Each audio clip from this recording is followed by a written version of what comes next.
It is now on the hour. Let's get started. If you're here for the GrowthZone webinar on membership growth, you're in the right place. Thanks for joining us today. Please share where you're calling in from if you haven't already in the chat window and share to everyone.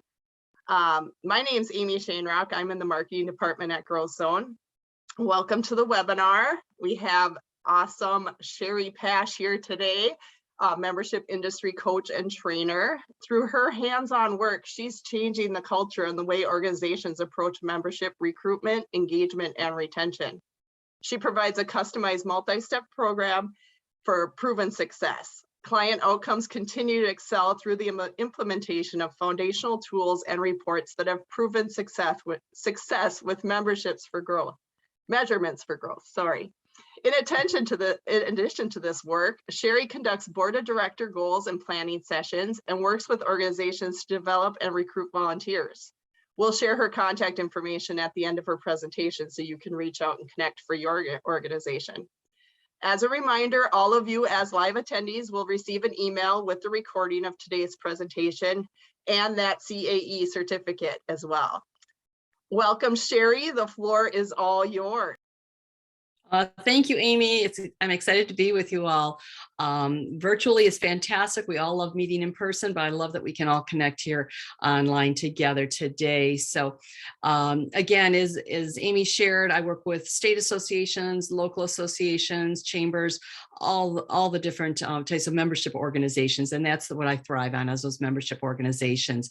So I know I've seen so many of those of you who are coming in here. There's so many industry friends, and I'm excited to see you at least here virtually on here. I know we've got a lot of diverse organizations on the webinar today and watching the recording, all different experience levels, all different member value points that you need and that you work with. I know also that workforce, attainable housing, a lot of these issues impacting your organizations. You've got a lot of big areas that you're working on, a lot of big advocacy issues, things like that. But we're going to talk about membership's the foundation of it all, right? So we're going to just jump right in and start to talk a little bit about what that looks like. But first, just one little reminder there that you will, again, as Amy said, receive today's webinar recording, and it's going to be the certificate and all of that. So thanks for being on here. Also, I like to keep it really informal as I share and present with you. I know you can put questions in the chat. Feel free to answer questions with each other even. Peer-to-peer learning is so important. Again, some of you, this may be the reminders, the refreshers. Hopefully you'll pick up maybe a new thought or an enhancement to take back to your organization as well. But we're well into recovery now. So we want to get our basics strong again, but we also want to look at some new ideas as we move forward. So we'll kick in here. I love this quote from ASAE from Rita Santelli. The key is to measure whether members view the association, I know we also have a lot of chambers, so association or chamber, as their partner and go-to resource for help with resolving challenges. You want to think about, is this how your members view their investment? Are you their go-to? So again, we want to measure that emotional connection of your member to the association, right? And how likely are they to turn to you, to the association, the chamber, when a challenge arises? And is that one of your goals? You know, check out how often are they taking advantage of member benefits? You know, are they using your resources? You know, are they looking to you to seek that solution, basically? So again, that connection often comes through an experience. Are we creating experience, kind of experiences for our members? We'll talk more about that as we go forward here. But I really think when we think about the foundation of membership, and it's that transactional that relationship. And when you think about transactions, whenever I'm at conferences, I will ask that question: are our members transactional, or have they moved into that relational realm? So when you think about this, are they busy comparing the cost that they spend with you of a certification, of courses, events, dues? They're looking, I've invested $800, I want $800 back. Or are they looking at their investment as a way of doing business? That you're a key strategy in their company, in their business, you're integral to their work, to their industry. So again, we want to make sure that they understand that they're supporting advocacy, things like that. So what it really means is the member experience, and in my opinion, is a member experience is really happening when we move members from being transactional and we move them into that relational realm. And again, it means that members stop weighing the cost of things and start looking at you as a strategy. So, and again, I think through the pandemic years here, that most organizations are now viewed as really integral. You've been that lifeline, that trusted resource. Your members didn't feel alone. I've heard this all across the country, all throughout Canada. I know we've got some of our Canadian friends on here as well. So think about, are your members transactional or are they relational? And by member types or segments can kind of drive that too. So this is where you want to start to put intentional strategy to, right? We want to think about what's the expectation when investing or joining, and what's our messaging that we're putting out? Are we messaging out in a very transactional way or a very relational way? We're going to talk a lot about that. So when you think about this, what are you known for, basically, right? Are you messaging on value, or are you messaging on more that transaction? And again, are you known for, again, so many diverse groups on here. So I just captured a few. Serving as a voice for your business or your industry, right? A convener of information. You may be a resource for all your businesses, all your members, all your industry, all your community. So these are kind of some things to think about. So when you think about, I know a lot of organizations have moved to this, but we want to make sure that in our messaging, we're not just talking about joining the association, joining the chamber. We want to make sure that we're talking about investment. This is probably a reminder for some of you that we want to make sure that we're talking investment. When you invest in your company, your employees, your industry, your community. That investment, when you invest with our organization, it allows us to do this work, and you want to be able to talk about that work, that's what they're doing. They're not just joining something. If I join something like the gym, I have to go participate. If I join church, I should go to church. If I join the Rotary Club, I need to go to weekly meals. So they are investing in their industry, in their business, in their community. That investment is a whole different conversation than joining. So we want to make sure, what's our messaging? What are we talking when we talk with our prospects and our members? Again, we want to make sure that, if you're hearing, I don't find value, maybe in those renewals, people are saying, I don't see value, I'm not renewing. We want to evaluate our messaging, and are we telling people the things we want to be known for? For you, I want you to take back and have your homework to do with your team. What are you known for? And I say team loosely. Some of you are large organizations that have numerous staff, 10, 20 staff, maybe more. Some of you are one or two local staff people at your organization, your chamber, in many cases. So when I say team, it can be a volunteer team or your staff team. Okay, but this is where I want you to work as a team to figure out, what do we want to be known for? And is our messaging matching that? Are we getting that information out there? Is there depth to your value as well?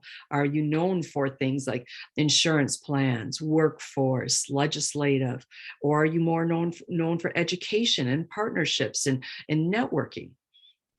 So again, think about the depth of knowledge that you want your members to know about. And we've got to make sure that we're messaging about that we're messaging that out. There's a lot of different things that you will be known for. Each of you will have it. So my little trigger on this one is just make a list. What do we want to be known for? And are we speaking it verbally? Are we communicating it in newsletters? Are we talking about it on social media? Are we educating our members on what we want to be known for? Another thing I want to take a look at is being that proactive a bit, right? I know many are concerned with retention at this point, kind of not that we're post-pandemic, but we pretty much are moved out of the crisis part. So as far as business goes. So when you think about that, you want to think about, who are your sustainable members? What industries, what kind of companies, how long have they been in business? All the things that make your members sustainable.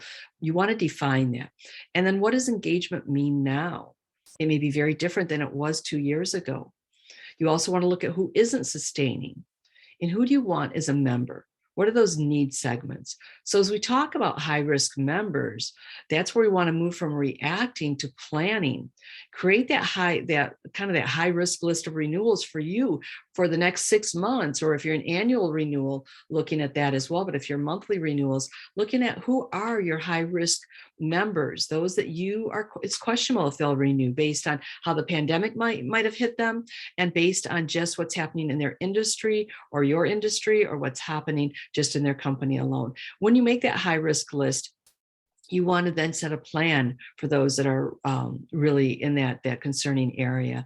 And I've got a couple of clients that have done it this way, where we've taken red, green, and yellow, and we've gone through that member list, no matter how large you're a large organization, a smaller organization, and go through your members. And as a team, are they red? Are they really concerning? We need to stop and spend some time on them. Green, they're going to renew without a problem. Yellow, could go either way. We want to make sure we're tackling that list of red, those high risks, so that you can, as a team, begin to decide what's our strategy. Maybe it's just getting out and talking to them and understanding where they're at in their business now. But again, you want to have some goals set on that, some strategies, get your action plans put together, and then who can help you with that? Is it a membership committee? Is it an ambassador committee? Is it your board? But once you know who your high risk are, you can start to make some impact with that. All right, let's see. My little clicker is coming along with me here. All right, so value proposition, right? That impacts your members' experience.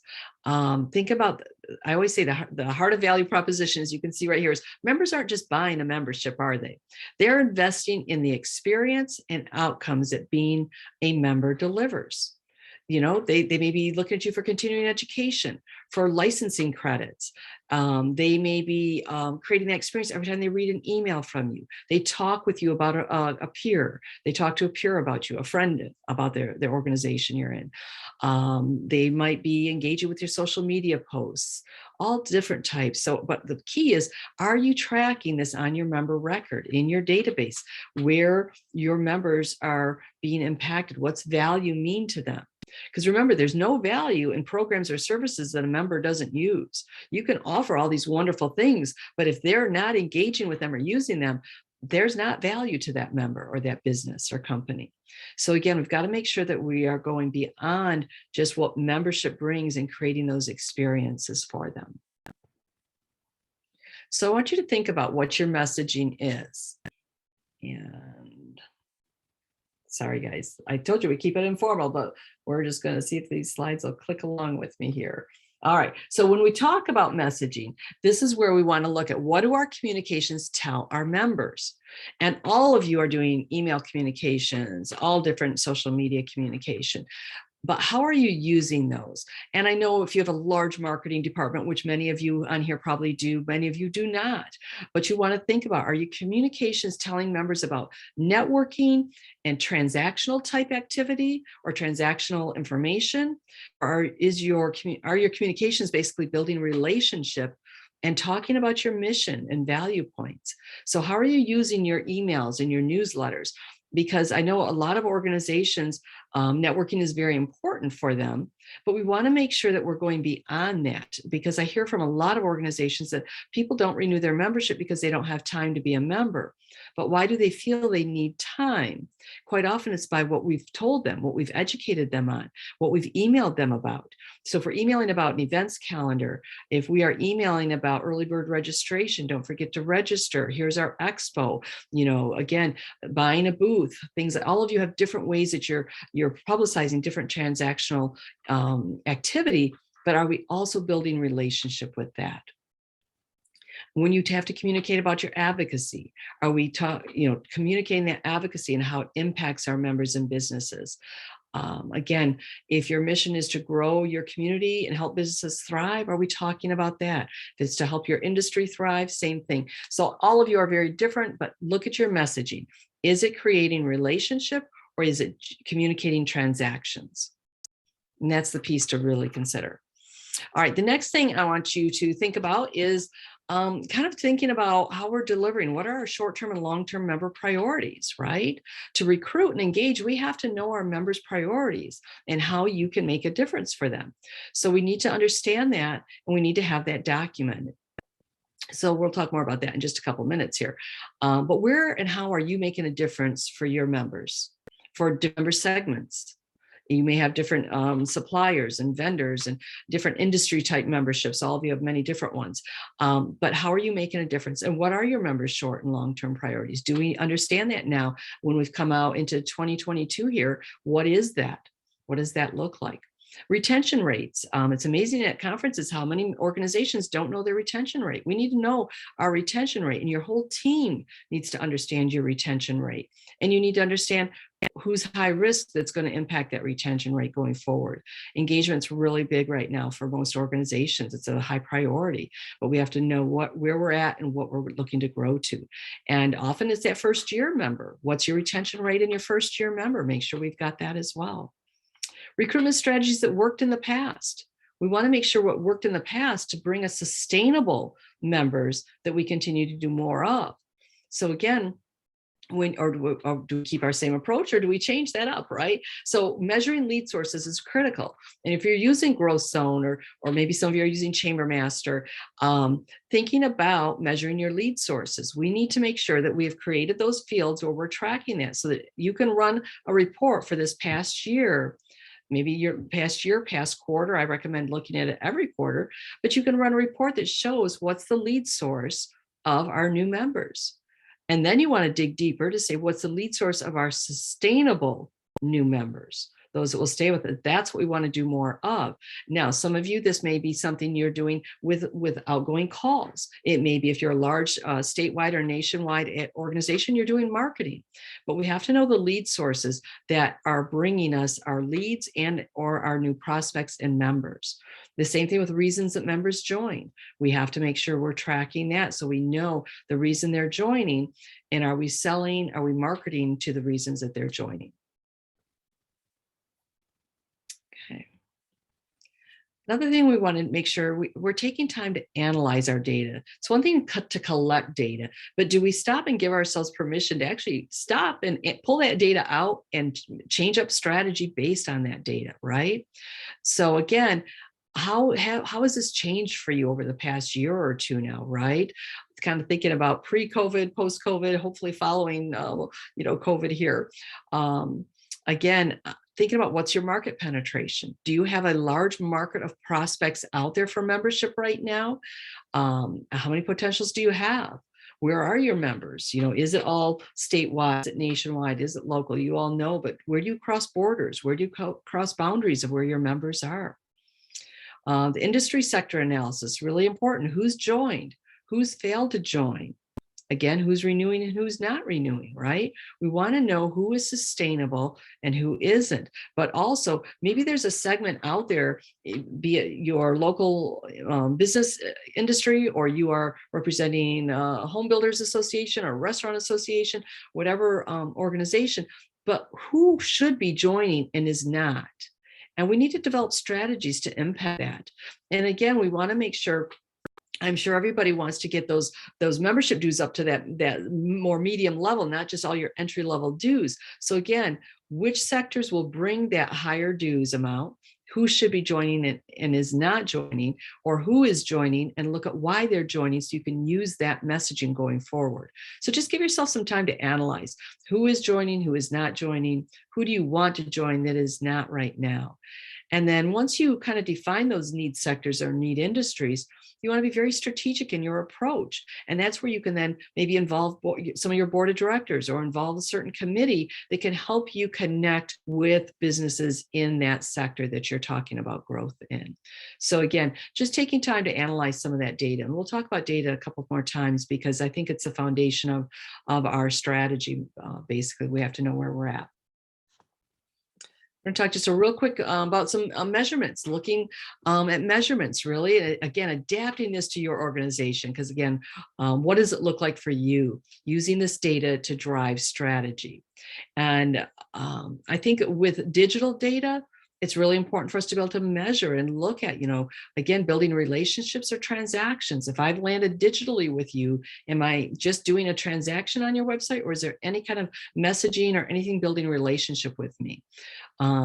Again, we want to use our database as much as we can to track some of this. You all are tracking your email opens, and clicks are even more important, but maybe an intern project would be great once a year in the summer or something when the students are available, that they look through to see who's clicking on your newsletter. Is it what member segments, what member types, what type of businesses, new or senior members with you? So you want to think about not just click rate, but who's clicking. Maybe this is a real value point for that mid-level member you have, because this is where they're getting a lot of their information is by clicking in your newsletter. Then we want to make sure that we are promoting that type of benefit to other prospects that look like them. Or when you're marketing, if you're not calling members because you're too large of an organization, does your marketing talk about this tool that you have that a lot of members are looking at that look like this DNA that you're prospecting after, I guess, right? Again, your website and blog page visits, all these things that are digital, but again, make sure we're looking at that. Digital data is also our staff entry of conversations in those communication tabs, member contacts by phone and email, web forms that come in. All of that is digital data and measurements for engagement. Okay, we also want to look at, I think when you think about activity data, that sometimes can be that relational data in some ways. They've participated in person or online. Maybe they are contributing online. They're posting maybe a guest blog. Maybe they are in your social media. They're volunteering in some form with you. They are liking and commenting and sharing your social media, which is really critical. Again, lots of different, maybe they're using some of your member benefits. So again, things that we want to just get a better understanding. And this could be an overall intern project of just looking at your digital activity and transactional data and really putting together a study for you on what's happening with some of this information. The transactions, we know what they're buying product or service from you. They're signing up for events, they're registering, they may be donating to your foundation or your PAC. They're buying sponsorships, they're advertising, they're exhibiting at your expos, your home shows, whatever the case is for your organization. Just other partner activities, basically money spent, right? And ideally we have engagement in all, but there's many that may only find one measurement that you find members in. So this one member may only have one area that they're active in. But again, we do hope that they get active in all three areas with you. So just some things to think about for measurements, right? Now, if anybody, I know there's a lot of you on here that's seen a lot of my sessions. I've met you at conferences, but this is a slide that I have used, oh my gosh, in my own work, at least 30 years and for many years now with clients as well. And it's that the profiles, the personas of who do you want as members, right? And this may be a good reminder for some of you. And there may be different ways that you measure some of this, but this is an important way to think about our members. What's the DNA, the makeup of a really great member for you? Now, if you're somebody who's on here who does sponsorship as well, you could do the same scenario, but with a great sponsor, thinking about that DNA. But what makes a sustainable member for you right now? And what we want to think about is, who are you recruiting? Who are you onboarding in this ABC category? So when you think about this can be for sales, or this may be marketing only for some of you. Again, where do you spend your time and resources? So I'm going to give you a couple examples of what I mean. Our A's are those members that if we lose one, we feel it. They're your big investors, your leaders, your influencers. No matter what size organization you are, the scope will vary, but it's definitely, you have ABCs. They just may be some very low level, and some are very high level organizations and investors. You may have an investor in the A's who invests, $25,000. Another one may say our top investor is, $850. So again, adapt this to your organization. But A's, you hurt if you lose one. B's, the middle range, that's the majority of your members quite often. They're not your highest, they're not yours that come in and churn out. Your C's are often those that come and churn, and you're chasing and convincing them to invest, and you're chasing and convincing them to renew, and they take a lot of your time. And so we want to look at, where do we spend our time, A, B's, or down here in the C's? So as we look at this, I wanted to think this first example is maybe more for an association. And this is one that works with maybe manufacturers. All of you are going to have very different categories here, but I just wanted to give this as an example. As you think about this example, the engagement recruitment needs to be strategic and a blend of the following personas or profiles, really, right? Again, this is your targeting your marketing, or you are targeting your outgoing calls and actual recruitment activity. But as an example, for a manufacturing association, it might be our A's are our major manufacturers. They're closely held, which means they're owned or they're held right there in our state or in the US. They're not overseas. Again, where your boundaries are. 5,000 or more in dues. Again, this could be more or less for some of you. Large footprint, this one happens to be, I used Michigan as an example. Large footprint in Michigan, but maybe they have a large footprint in Indiana or wherever you are located. They have influence, high dollar investor, professional services who want to access manufacturers. It could be that. You may have someone who's willing to pay those high dues, who's a professional service who wants access to your manufacturers. But public policy, political backing, that makes somebody a really strong A for you. Average manufacturer might be the B, good retention, professional services, again, safety, public policy, in that more 1 to 5,000 dues. So I want you to each think about for your organization what this would look like. C might be just those salespeople. This is their only interest they have. They're looking to network. Those that just want business growth. They're going to come find you anyway. So we don't want to spend a lot of our time when we're looking at that ABC, we don't want to spend 80% of our time down in the C's just because they're easy to get to. We want to make sure that we are really looking at who's going to be sustainable and who is going to bring the best value for your organization. So another example I want to use is more for some of these, the more local type organizations that I know are on the webinar today. In many cases, it's a chamber. Sometimes it's a local chapter of a state organization. So this is just another example. Again, stronger retention, high investor, same type of a feel. Maybe your Bs are more your brand builders. They do pay above the minimum. There's an established business. They might have some business growth coming. They're not just one employee and not ever going to grow. Quite often they're business to business companies. Your C's, again, chasing and convincing, often little attendance, not engaged, wants your ribbon cutting or listing, things like that. So you get a feel for what we're talking about. So my really recommendation is that you start to look for your organization. What does ABC look like? Now, some of you may be using a different measure already, and that's fantastic. If you're not, I really recommend you do so you can start to really measure where your value points are. Where do you spend your time? Because you need your ROI. We talk about the members' ROI all the time, but you also need an ROI for your recruitment activities, your marketing activities, your engagement and renewal activity. So we want to make sure that you are seeing the value in those ABs, but we have to know who they are first, right? And there's a lot of personas HubSpot gives you a free tool that you can create those personas on. It's really a cool tool. So look at that as well.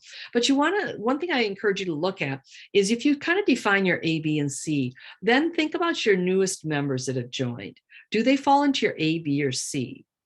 And if you are an organization that actually works from a prospect list, is your prospect list A, Bs, or Cs? And where are you spending your time? The way you can also determine the value for this is when you look at your drop member list, if it's monthly, quarterly, annually, whenever you drop members and look at your drop member list, are they A, Bs, or Cs? And we'll talk more about doing that analysis in a few minutes here. But when you start to see most organizations, I've done Society of Association Executives around the country, chamber organizations, it's consistent. So many feel like they are bringing C's in, if you're one who does sales especially, and the C's are who are dropping. If we can move our recruitment activity to ABs, our ABs don't end up on our drop list nearly as often. And you're going to see your retention rate naturally grow, especially if that's a goal for you in 2022 or 2023 to grow your retention. This can be a really strong tool just to hang on to who's coming in, and that we spend our time where it pays off. Same thing, a lot of you do those 30, 60, 90 overdue calls. When you think about that, those overdue calls, where do they fall? A, Bs, or Cs? Who's robbing you of all that time to make those renewal calls when you could be making new prospect calls? So just a different way to look at it for some of you. Some of you may be looking at some type of system like this already. So if you are, kudos, and just keep refining it and making it work for you. All right, so I'm going to talk just a little bit about a few strategies here. I recommend you have a real strategy plan for both recruitment and a strategy plan for engagement. I love creating those, and I think that's one of the best tools that a membership team can have. And it's beyond when they get an email from us. It's actual recruitment and engagement activities that we want to engage with. They're just more meaningful, kind of hit their value points, things like that. One that we can do for recruitment is definitely that our new member lead sources is we gather and track the lead sources. And that's where I think we talked about this on your member records in GrowthZone and in Chamber Master, that you can track those lead sources. So this could be one of your strategies that we do talk about, that we gather and track lead sources that resulted in the new member. We analyze them, we adjust our strategies accordingly, right? So again, strategies have those action steps. That this is what the meat of your plan would be, is some of these things. What do we need to do to make this happen? All right. So again, strategies are a foundation. I'm going to share just a couple more ideas. I think one that's really key is intentional focus on relationship building with our members. Again, during COVID, I heard of so many organizations that called all of their members. And you know what? Our members loved it. They appreciated it. And are we doing it still? And so often they go, oh, we don't have the time to do that. You want to really look at, again, those members you don't see at events, you don't see them online. Maybe, again, you may be a national or state, so you're not actually seeing them. But all those members that you don't interact with in any level throughout the year, and we're going to talk more about that, but maybe it's time to get a calling tree together, that we just make some phone calls to some of our members. But again, knowing our members' needs and have it documented is the foundation for it. We can't help them see value if we don't understand what their value is. And having a discovery intake form that you can really ask questions that are key to them. So often we'll say, hey, how's business? How's business going? What's happening at your plant, wherever?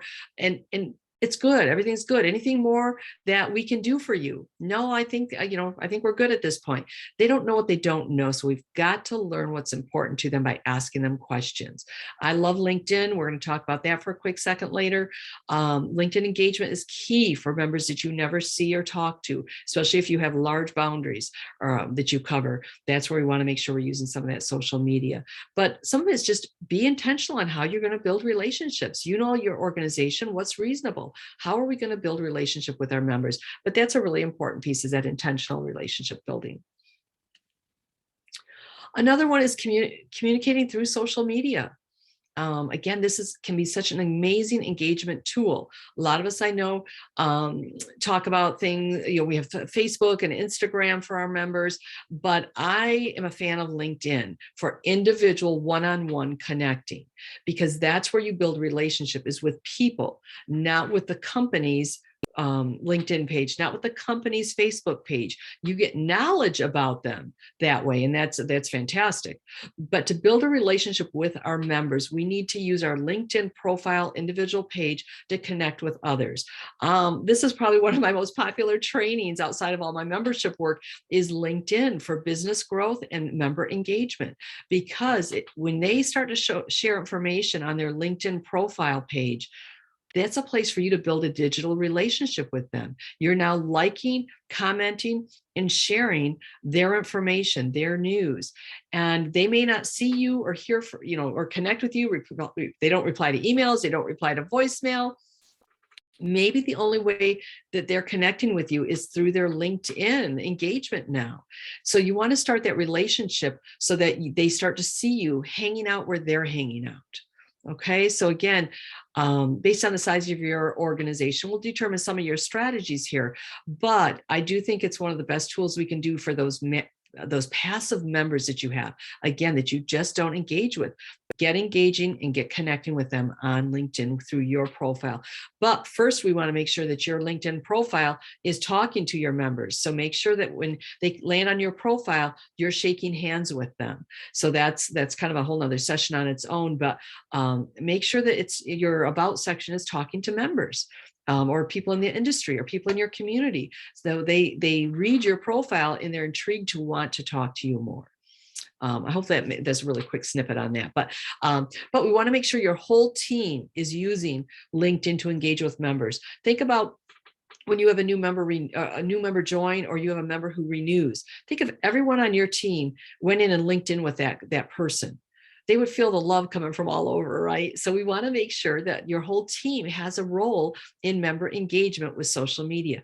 Each one of your staff or each one of your volunteers has a different network than you do. We want to compound the efforts that are happening, and communicating through social media can be such a great tool for member engagement. So really encourage you to pull that into a stronger strategy if you're not already. A lot of times, again, your marketing team is doing your social media, and they'll go, oh, marketing has that. I'm talking about individual. You build a relationship with that member, that person. If you're in marketing at your organization, build a relationship with the marketing person at that company member. If you're just a small organization, it's more important that you become connected with those individuals. Don't just leave it to your marketing company or marketing team. You want to also have a very hands-on approach to your individual connecting through LinkedIn. Okay. All right. One more, another strategy, tell us your why. I think this is so critical for basic, for membership growth. When you think about, before we do anything nowadays, go on vacation, buy anything really, we check reviews. Before we go to a service provider, we check reviews. Make sure your prospects, your members, can read reviews about you. I know a lot of you are using testimonials already. I want to really encourage you to use testimonials as a true strategy for recruitment as well, and renewals, because when you can include a story, a short 3-sentence type testimonial in your emails, when you're trying to get time with a prospect for membership, you're trying to get in front of a sponsor, you're trying to get a renewal, when you can include that story or that testimonial, that oftentimes will get you the appointment more than anything that you're talking about. That's going to help you start that relationship, because they're seeing somebody who's had success that they're looking for. So again, using it in recruitment emails and any type of email you're doing, of course, social media, your website, we want to use these testimonials wherever we can and get those out there. So when you think about through the past 2 years with the pandemic, hopefully you've all been capturing different stories of success that you've had for your members. So again, we want to always get permission. And somebody may be already calling you with a great compliment. They're emailing you. We want to just send that back to them and say, hey, thank you for sharing that. If you're comfortable, I would love to use that to help other businesses. And maybe you've rewritten the format of what they've said into a testimonial and send that back and get their permission. Most people want to give you that testimonial. They want to give you that review, but it takes time for them to sit and do it. Where if you can have it, done from what they already said, their own words, but you've made it easy, you're going to get a lot more testimonials then. And you can use those all throughout your strategies then, print and virtual, digital, all those different things. So again, make sure you have a strategy on collecting those testimonials and how you're going to use those going forward. I know a lot of you have YouTube channels with testimonials and stories, but for those of you who don't, or you need that reminder to pull that strategy back out, I hope this will help you start to use those more, because again, storytelling is so important. All right. So sharing information about your organization and the work you do, really important piece again. What new do you have to talk about and share?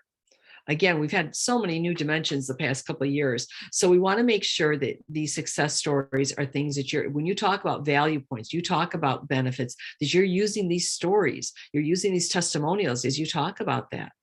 And you've got to connect what you do to why this is important to members. We've got to make sure they understand that their investment is allowing you to have an impact and make a difference either in your community or in your industry. We have to educate them, members, all the time on why you do what you do and why this is important. So talking about the value, right? That, like we talked earlier, the investment over joining. Again, your website analytics are important for those passive benefits, right? The social media, the e-referrals, website analytics, all these things, we need to make sure our members understand that value. In your GrowthZone or Chamber Master, you've got those stats pages. Are we using those? Again, the clicks that your companies are seeing, especially if they're in it for business growth, that's a really important piece, right? And making sure you're using your e-referrals.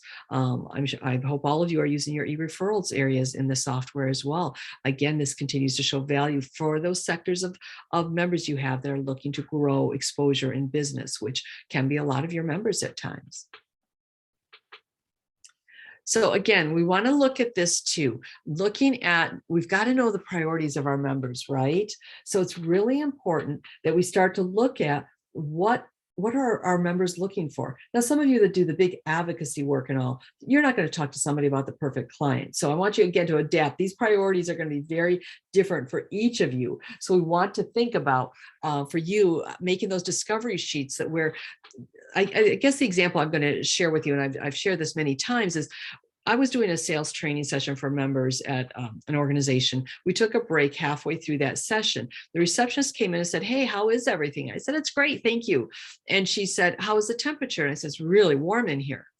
I had just told her everything was great, but until she asked a specific question, she didn't solve a problem for me. And I didn't bring that problem up.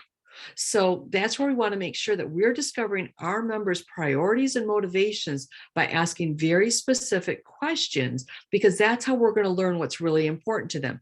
I've seen, like I referenced earlier, so many organizations that say, "Hey, how is business?" Great, great. Anything more that the chamber, anything more the restaurant association, anything more we can do for you? And they'll go, "Well, no, I think we're good," because they don't know what they don't know. So you've got to ask those specific questions. And for all of you, it's going to be really important to list these. How is attainable housing impacting your business? Do you need to be more involved in affordable and attainable housing for your community? Does that impact your industry? Bringing in the right, I guess your industry may need to bring in different levels, maybe architects, for example, or something. You need to make sure that you are seeing what your members' biggest challenges are. We know the biggest one right now, right? Workforce. It's everywhere. But what are you doing then to impact that? But that's where we want to ask, how do you recruit and retain your strong talent? We want to know what they're doing. So when they say, "I'm too busy working, I have no time to even find people I need," that's where you can come in as a solution and talk about what is your organization doing to impact workforce, to impact that next generation worker. But sometimes they have to hear themselves say the thing like, "No, we're not doing anything right now on our own. We're just trying to stay alive." They need to hear themselves say they have a need for what you do. Then you come in with that solution, and now you are just that. You are a solution. And it's easier for them to see that they might want to invest because you are a solution to some of the challenges that they have. So again, I always say, every time that anyone in your operation is talking to a member, they should be learning something new, some strategic piece they should learn, and they should always be educating a member on one new value point. Even if they've called in just to ask about an expo you're doing. At that, "Hey, while I've got you on the line, let me just ask you a quick question about maybe we're trying to create some leadership programs. Tell me how you develop leaders at your company." No time we have nothing to do with that. "Okay, great. That's what I'm trying to gather these trends, because if we were to offer a program, get some input back and forth." So always be educating, always be learning on every call that you can with members, but not just you.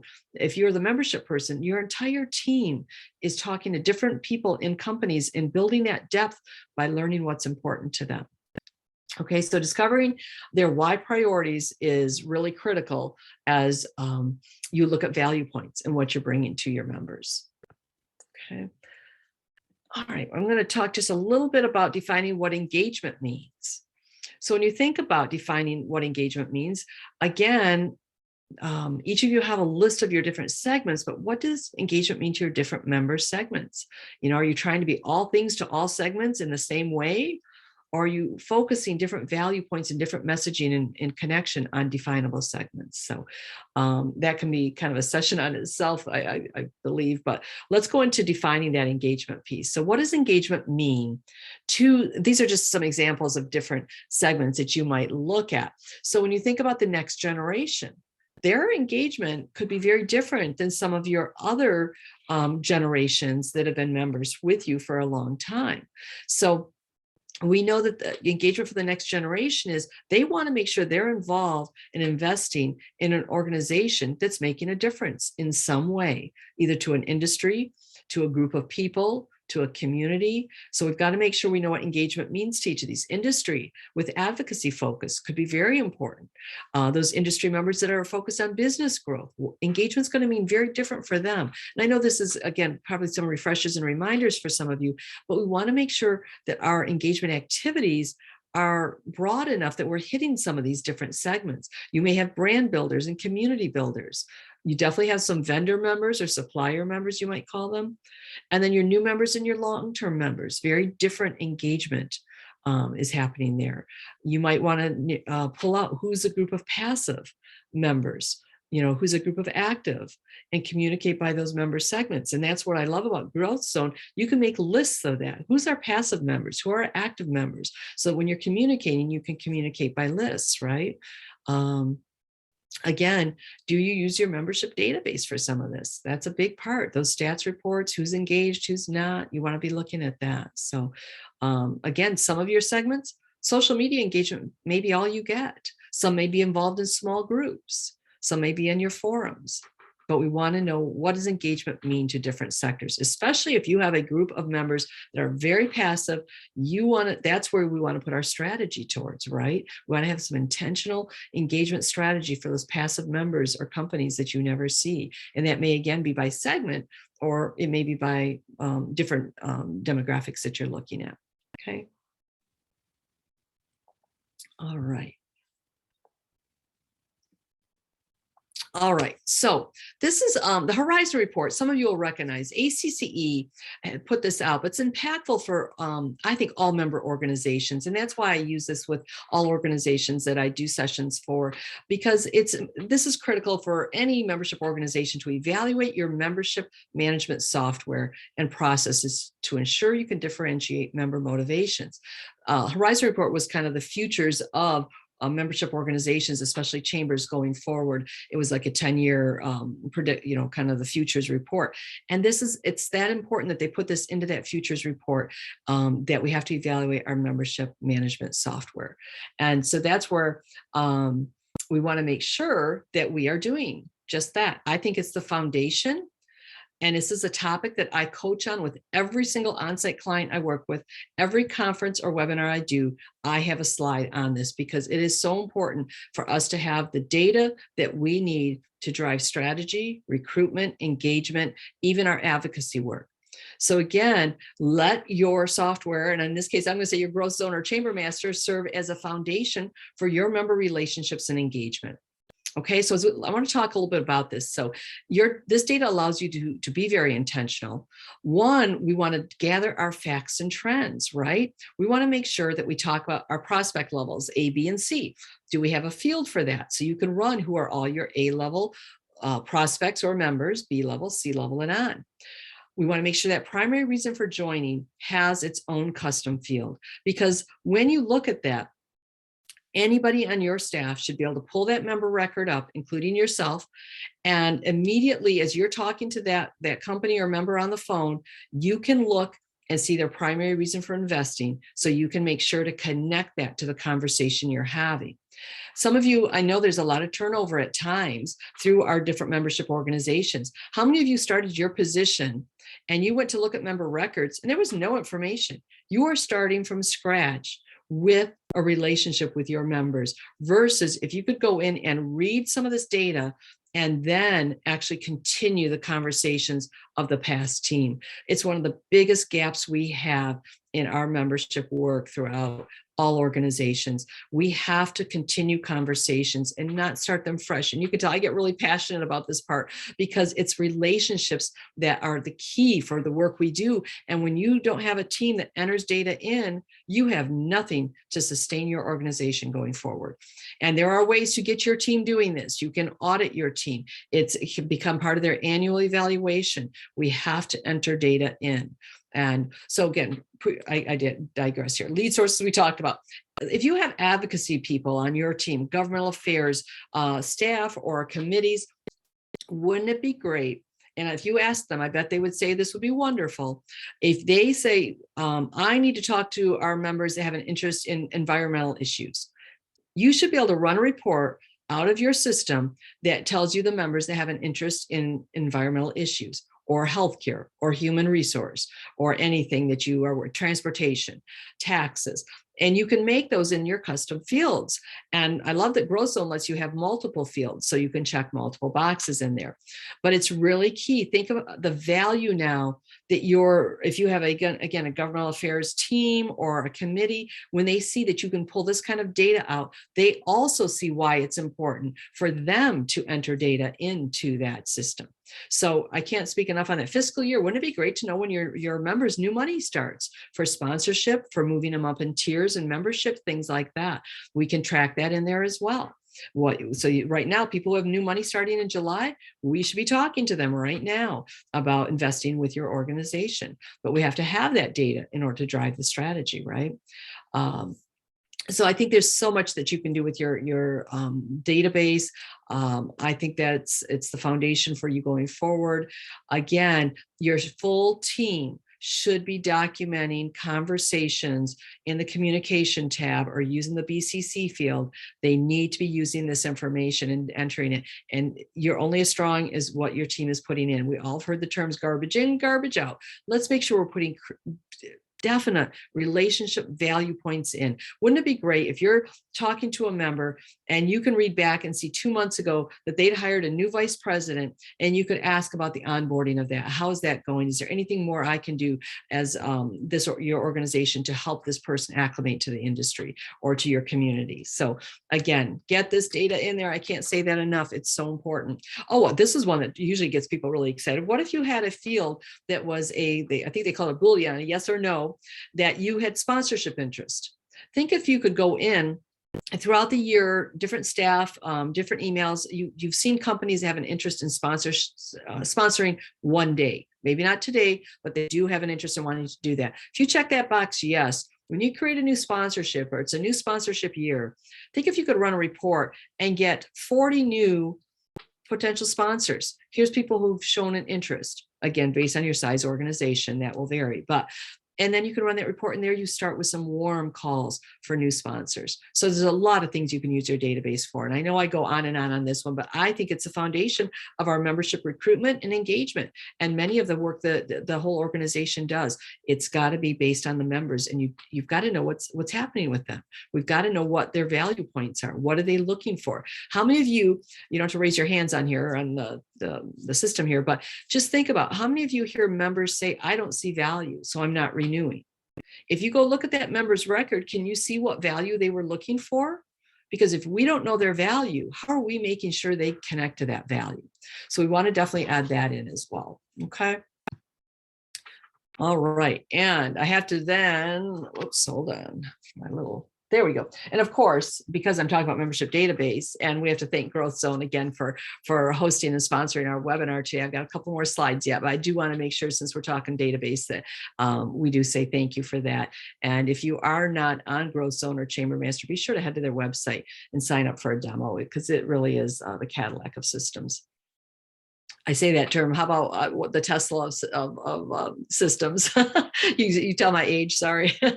All right, let's go right into measurements. I'm going to just flip gears completely and move right into metrics for success, because I think that's a key. We talk about lots of recruitment, engagement. I kind of jump all over here, but it's all just things I think are important when you think about intentional membership growth. And it lets you have an area, hopefully with such diversity on this webinar, all of you pull out something that you can take and enhance a little bit more at your organization. So again, using the information that you put into your database, are you pulling out weekly measurement reports? Are you pulling out pipeline forecast reports, forecasting your new member revenue, things like that? So again, you want to make sure you've got production goals. Now, again, if you're a very large organization and you don't even have a membership sales team, it's just all marketing coming in, that's a little bit different, but you still can do a lot of these metrics and stats from a marketing standpoint. But if you are an organization that has membership sales team or recruitment team, or you are a small organization and you're responsible for it, make sure you give yourself production goals and then measure those actuals from there. We want to make sure with recruitment activity, you're looking at where do you have more success with phone calls, emails, social media, maybe in person if you have a market that you can actually fly or drive to make calls. Discovery information. Are you tracking again in fields the things that are the value points that are important so that you can run reports and see where your members' needs are and such. PACE, I always love PACE reports. I'm sure you do too, where you can compare last year to this year. If your membership, new members are up, you want to be able to look, what did you do last year compared to this year? And what are you doing more of this year that's bringing in those new members perhaps? So just these are just reminders again. New member forecast, again, if you have a team that's outgoing for new members, you want to make sure that you have a forecast in, like, can they forecast for the next 90 days, the new member revenue? Because if you have a membership team and you may be that team, most likely you are, do you ever feel at the end of the month, you got your number, but now you're starting all over at the beginning of the month again? So that's where we want to try to alleviate that by using a 30, 60, 90-day forecast. So when you're closing up this 30 days right now, you already have 60 and 90 days set up so that you're not starting fresh and starting over at the beginning of every month just to get your number. So I've got a sample template that I have that I could send out to you. So I'll have a place that you can sign up for that at the end of the webinar as well. Another thing just to think about are goals, right? I'm kind of talking on these one about kind of those membership sales or recruitment goals, but the same thing for marketing goals and metrics, right? So from a sales standpoint, first we'll talk about, do you have those short-term goals? Do you have long-term goals? You know, maybe short-term is I'm getting more of those C levels to come in right now, and long-term is to move our recruitment to more of that AB level. Again, you're all going to have different, you may have some that short is just to get some quick revenue in. Our board involvement with recruitment may be a long-term goal. So again, what does this look like? Activity and production. Again, what's your goals? If you're going out yourself, even just to do membership sales, what's your goal for the week? We're human. What we have a goal for, we're more likely to meet. Even if you don't share it with anybody else, just set a goal for yourself at least. And I think most of you probably do, but that reminder, get that goal. How many brand new calls do I want to make that are new people to our network? How many repeats and follow-ups are we doing? All different types of measurements you can do in there. So give yourself activity production goals. I have one who tracks even their LinkedIn connections as an activity because they find it such a strong tool. They want their membership people to connect with as many prospects out there that they can, not just hitting, but having a relational connection. And so they have that as an activity goal even. Again, membership revenue versus new member account, more or less, right? Again, how many net new members do you need? Maybe you need to sign, you know, some may need to sign 50 new members in a month, maybe 10, maybe 5, based on your organization. But how many new members do you need to get above what you lose in a year? Remember, that's a really important piece to look at, that net. Some will say we want 100 new members, but we lose 110. We just dropped 10 that year. So we've got to look at the net new members. And the membership revenue, we can't put new members in the bank. We can only put our membership revenue in the bank. So again, I know you all know this, but just a reminder that we need the revenue goal, but we also need the new member goal. New member numbers matter to sponsors, matter to advocacy work. New membership revenue as a whole, that's how we help to fund the organization. We know non-dues revenue now is equally as important as membership revenues. So, and again, for marketing, you're going to have those analytics of who's clicking, how many leads do you generate for the membership team if you're a marketing team, or how many do you maybe you're generating all your new members just from marketing leads that come in through your online portals. So lots of things there. All right. Well, I am kind of getting us wrapped up here. My gosh, and it's a good thing I am, because we have 2 minutes left. Sorry, guys. All right. So I'm just going to move real quickly into, again, that reminder, you're going to receive today's webinar recording. You're going to get your certificate, CAE credit. So that's really important. I know this is where I will send you out some of those templates I talked about, the pipeline forecast and such. And you just get to stay on in touch with me. I don't send out a lot of information. I'm a one-person show, so but this is where you get anything that we do talk about or anything that you're having interest in. Connect with me on LinkedIn or Facebook. I do both of those, so feel free to do that. Also, feel free to email questions. I know we did not get to tackle questions today, so please share those questions. Feel free to email them to me direct. Right there's my contact information, and I'd be glad to tackle questions with you. I hope everybody, you've given us an hour. I hope you found value and that this was helpful for you. I hope everyone got at least one tip. Okay, so thank you. Thank you, GrowthZone. So much, Shari. That was awesome. I'm seeing a lot of great feedback and thank yous in the chat as well. Thank you everyone for attending, and remember to visit growthzone.com and request a demo if you're not already working with us. We'd love to hear from you. And again, you'll get all of this information in your email in the next 48 hours at least. So thanks again for joining us. Thank you, Shari. Great job. Thank you. Great to be with you guys. Good to see everybody virtually. Bye-bye. Have a great day, everyone.